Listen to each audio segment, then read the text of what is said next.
So I think some of the great things that I've gotten out of this so far is the note about amplification. I love that.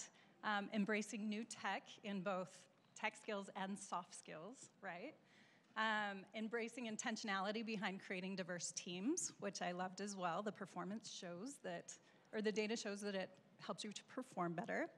And now we're gonna share or shed a little bit of light on the C-suite and pathways there. So I'm gonna let each of the panelists introduce themselves so they can highlight what they'd like to. So Vance, do you wanna go ahead and start? Sure, my name is Vance Checketts, and I recently became the CEO of Auticon. And if you haven't heard of Auticon, we employ autistic technologists and a bunch of services that help assist the neurodiverse and neurodivergent community that's probably in this room and certainly in your organizations and companies.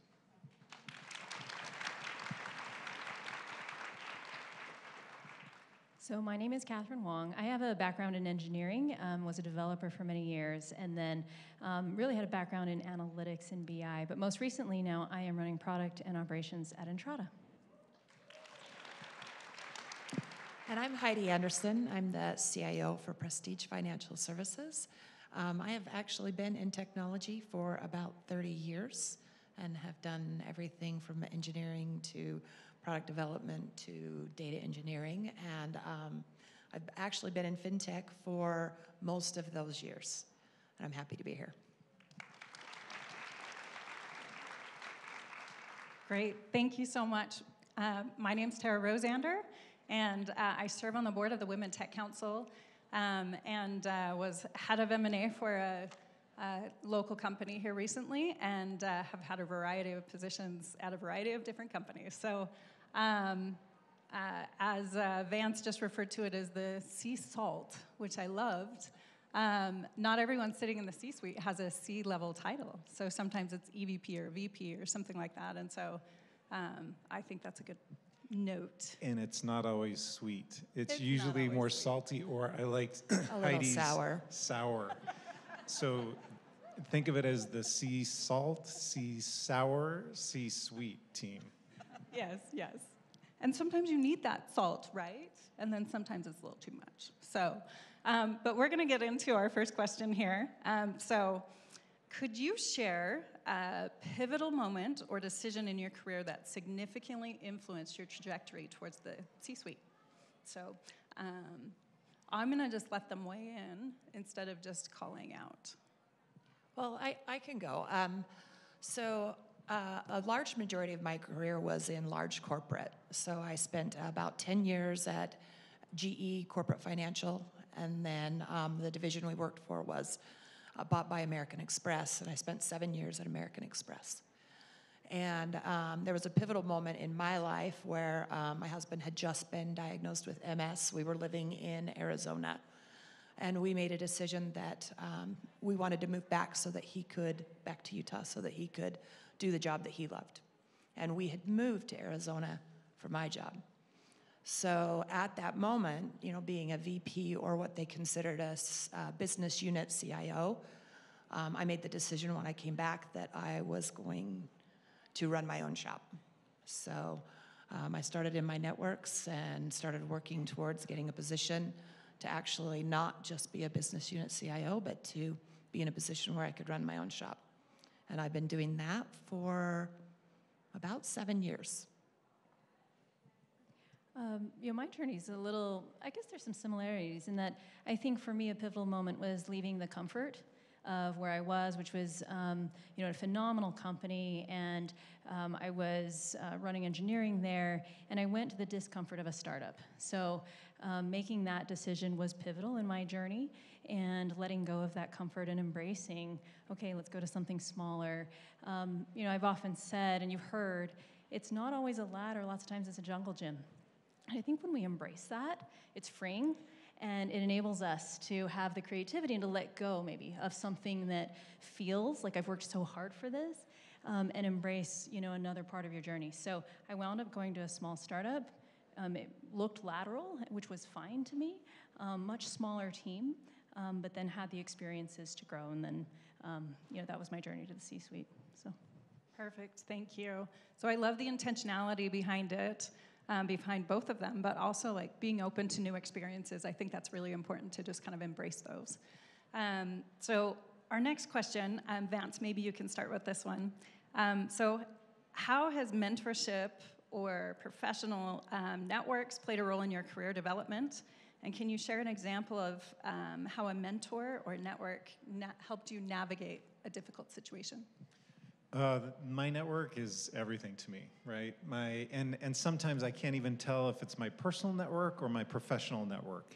They kind of blur. So I know we're going to talk a little bit about work-life balance or work-life harmony. I love Trina Limpert's, definition of work-life harmony in her book, and it blends for me. So my network has been hugely impactful. I'm going to, even at the risk of, I think she may have left the room, but is Dana Ardavino here still? So Dana doesn't know this, or she knows this, but she doesn't really understand the impact of it. I was Dana's boss, right? She was never my boss, and I don't like the B word, but Dana had a really profound impact on me as someone that I worked with. And we had a difficult moment, Dana. And she's nodding her head. And that moment was really hard on me. And it helped me. And I think our friendship and our partnership grew because of that difficult moment. And those are the times when relationships are forged. Those are the times for learning, and those are the times for growth. And so it's not always even the person, above me, right, or the person that I aspire to be someday. Well, I do aspire to be like Dana. And I think I am a lot more like you, Dana, because of the time that we spent together. Thank you. I think that's wonderful. I find my network to be something that I value really as one of my top priorities, because I have had similar circumstances where I think, if I think back across maybe the last 10 years of my career, all of it has developed through network connections in some way. And it's really important to just kind of both value and develop those relationships around you. So thank you. Any others? I would just put in a plug for it, because I would say I did not value it early on as much as I probably should have, and I've learned over the years. I'll just reiterate, it is so important and so valuable. So learn from my mistakes and spend the time, develop that network. And I'm with Vance. I learn from everyone I get to interact with, but it does take sometimes, making that conscientious decision to go invest the time. Right, because we get busy and we're like, I don't have time to go to that thing or do the extra thing. But if you can, it is invaluable.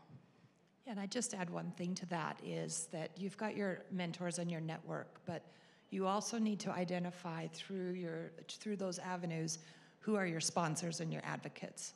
Because out of those, the sponsors and the advocates are the ones that are going to be like rallying for you for what you're looking for. And those relationships are different. Sometimes you don't necessarily. It's not like you can go out and say, can you be an advocate or a sponsor for me? Those relationships grow from the people that you meet and the people in your network. When you've done things that show them why they should advocate for you. But that's a big deal in your network. Yeah, I totally agree with that. So they're genuine relationships who will mention your name in a room in a positive light when you're not there. So maybe for Catherine and Heidi here. So as a woman in leadership, what were some of the biggest challenges you faced on your journey to the top, and how did you overcome them? For me, I think one of my challenges has been to get comfortable with my own style and my own leadership style in maybe an environment that is very male-dominated. And for me, it took experiences and what I like to call at-bats, right? So the thing that I would guide towards is always look to work in an environment where you get those opportunities, right? To learn from others, to participate in different projects, to raise your hand, right? And say, I would like to do that. I would like to have that opportunity. And when you find those environments, it's so incredibly helpful because you have to figure out your brand and your style and what is authentically you and how do you communicate really well, how do you navigate with teams and so forth. So I think that was one of my challenges, and I've been very lucky, and I will say also I've been very intentional and deliberate about where I choose to work because we control that. We control where we go and who we go work for. And I've been very fortunate to have sponsors and environments where there was the courage on the management team side to understand that maybe, I communicated differently. I have a different style. I don't look like the other 8 men in the room. And that's okay. And that takes courage from leaders to embrace that and to give the opportunity. So I think it definitely imbues a culture, and I've been very fortunate. I will say, you look at folks like Adam Edmonds, you look at folks like Josh James, they have embraced that over the years and really tried to make room for that.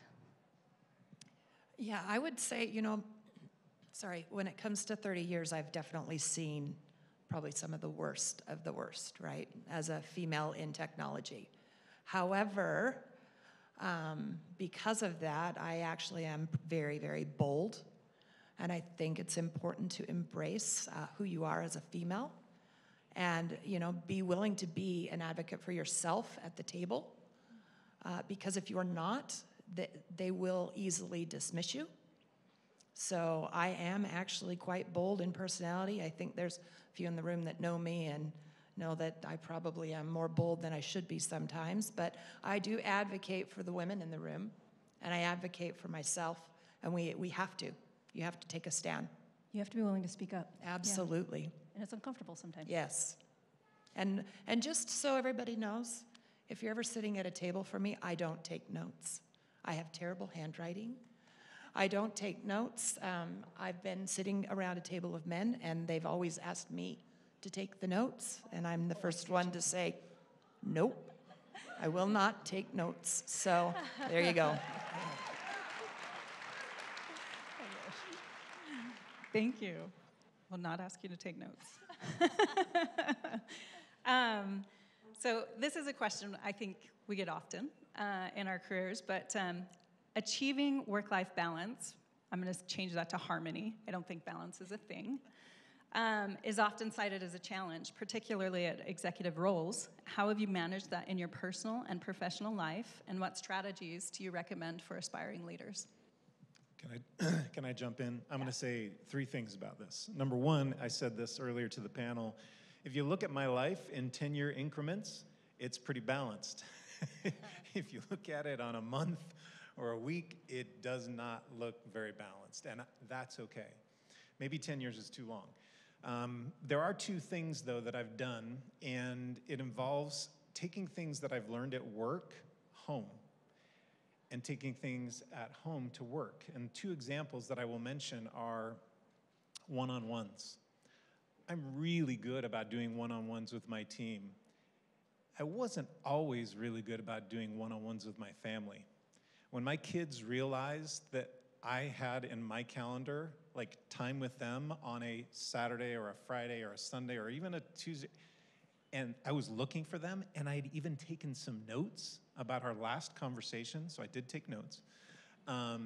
That was so powerful for them because they've seen me in business mode, right? And as soon as they became the business, if you will, that sounds kind of wacky, but that was so powerful.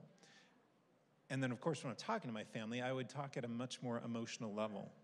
And bringing that kind of emotional awareness, intelligence, and conversation from home to work has been really powerful. I'll add. So I was at a 3x3 event that the Women Tech Council did, and definitely go to those. They are amazing. And one of the groups, one of the women said, and I'll never forget this, I've quoted her multiple times, look, I'm juggling a lot of balls, and I get that, and I drop some.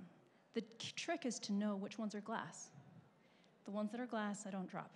The other ones, they go, and it's a little bit like what Nate was saying. You have to know which ones are non-negotiable, they're very important, and then others are gonna fall. It's okay. And I think at the end of the day, the outcome is what matters. So I will be honest, lots of times I'll tell my kids, I didn't make dinner, but I made dinner happen. It's fine.